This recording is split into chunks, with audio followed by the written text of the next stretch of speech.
Hello, everyone. This is Mike from Dimensional Walking. And today I want to title this episode Alien Beings, When They Came, and What They Found.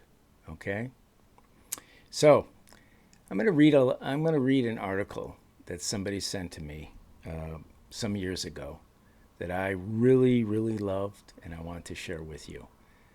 And I'm going to relate it to, again, the title, When They Came, What They Found. And this is related to alien beings.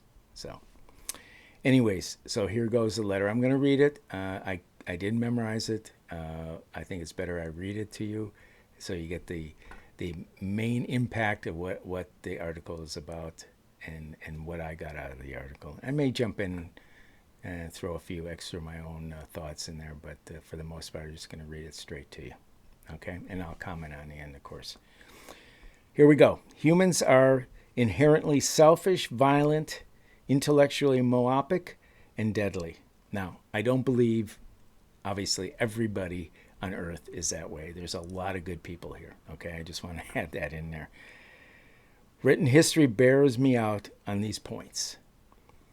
Fortunately, the number of people who have acquired the knowledge and passion for spirituality, however labeled, have so far outnumbered the dimwits.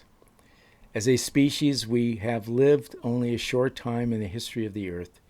Estimates place the appearance of Homo sapiens, who gave rise eventually to Homo erectus, who gave rise eventually to Homo sapiens, and that was between 15,000 and 25,000 years ago. Given the age of the universe, which is approximately 5 billion years, one can easily see that what a minute fraction of time our existence represents. However, in the short period of time we've been here, we have engaged in more destructive and irresponsible behaviors than any other known living organism, including those of pathological nature, germs. Okay? While certainly not the first, Bob Dylan and John Lennon separately represent fairly modern voices attempting to point out the obvious and to engender as much needed change in political, religious, cultural, and spiritual perspectives. Blowing in the Wind lyrically could not have spelled it out more clearly. That was the 1960s. In the 1970s, Lennon took another stab at it with Imagine, a very poignant yet simple presentation of the danger of human thought played out on the world stage. Regrettably, we as Earth's inhabitants paid scant attention. This is nothing new. We have listened and learned infrequently from the wisest among us, as history has been kind enough to detail to us.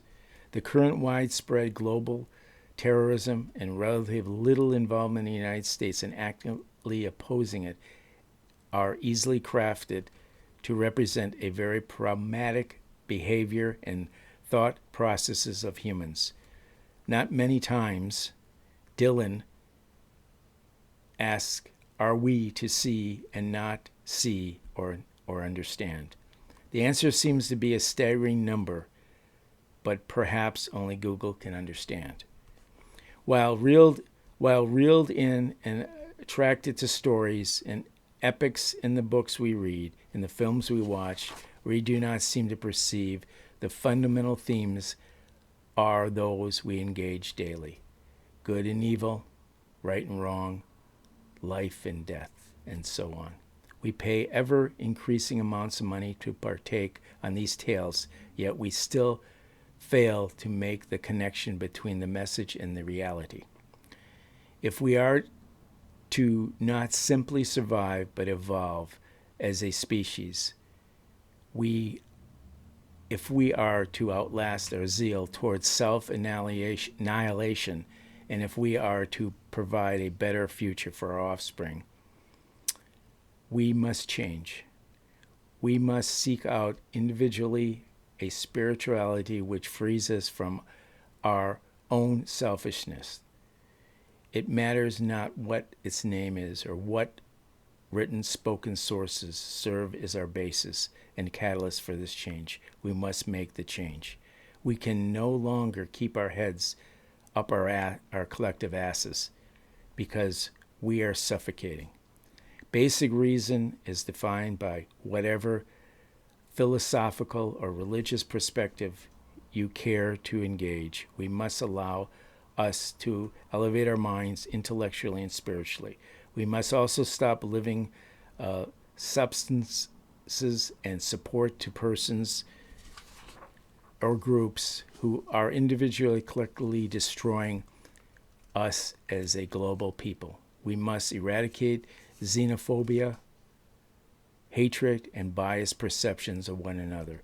We desperately need to craft a tolerance based on respect for the sanctity of life and an acceptable counterpart, natural, not violent death.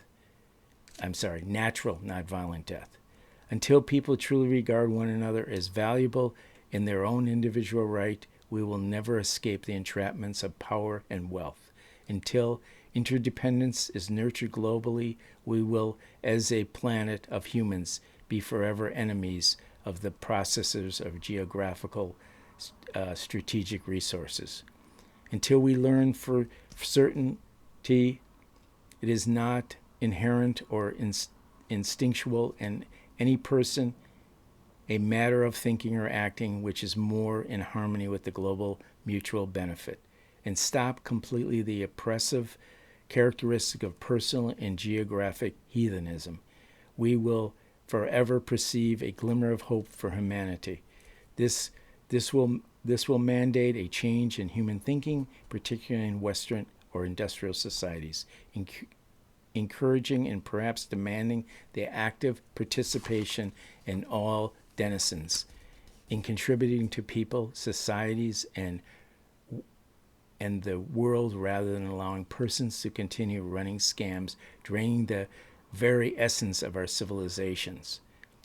Humans plunder at an amazing rate, and the very natural and mad resources so diligently hard won, to which many have contributed.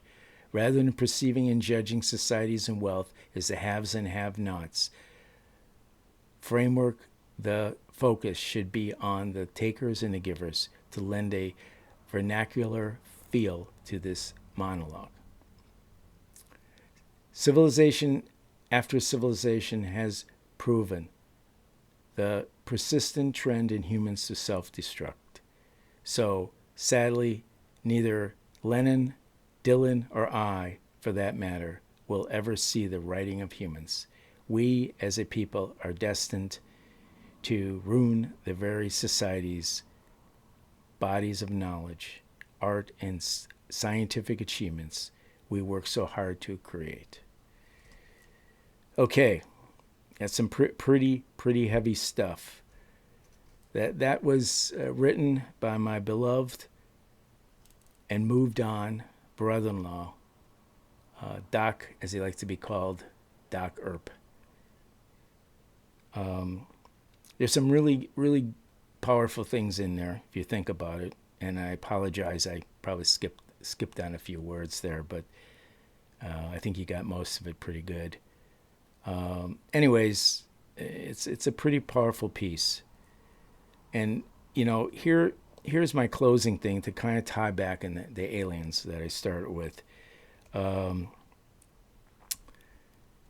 what they found would probably have left them speechless, or probably has left them speechless, and in the way that humans think, and I guess I'm really hoping they don't think the same way as we do.